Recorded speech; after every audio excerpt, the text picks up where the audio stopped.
আজ আমি আমার ফ্যামিলি নিয়ে চলে গিয়েছিলাম সোনারগাঁ। সোনারগাঁ যাওয়ার উদ্দেশ্য হচ্ছে সোনারগাঁর লিচু বাগানগুলো ঘুরে দেখা এবং সেখান থেকে লিচু খাওয়া। আমরা দরপত হাই স্কুলের পিছনের যেই লিচু বাগানটা আছে সেখানে গিয়েছিলাম।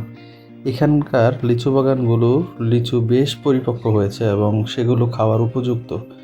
তো এখানে জাল দিয়ে ঘিরে দেওয়া হয়েছে যাতে করে মানুষ চলাচলের সময় লিচুগুলো না ছিঁড়ে।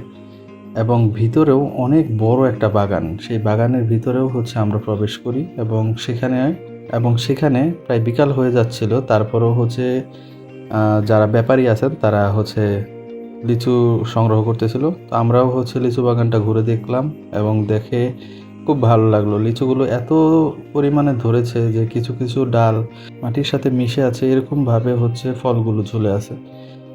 লিচুর যে স্বাদ সেটা আমি বলবো না আহামরি যে খুব ভালো। এখানে একটু টক মিষ্টি জাতীয় যে স্বাদ সেটা আছে, একেবারে চিনির মতো মিষ্টি কোনো স্বাদ না। তবে এই ফলনগুলো অনেক আগাম হয়। এখন পর্যন্ত রাজশাহীর লিচুগুলো বাজারে তেমন নামেনি, কিন্তু আমাদের সোনারগাঁর লিচু কিন্তু বিক্রি হয়ে বাগান খালি হয়ে যাচ্ছে। তো আপনারা যারা যারা লিচু খেতে চান, লিচুর বাগান ঘুরতে চান, তারা আমাদের সোনারগাঁয় যে বাগানগুলো আছে, লিচু বাগানগুলো আছে, সেই বাগানে যেতে পারেন।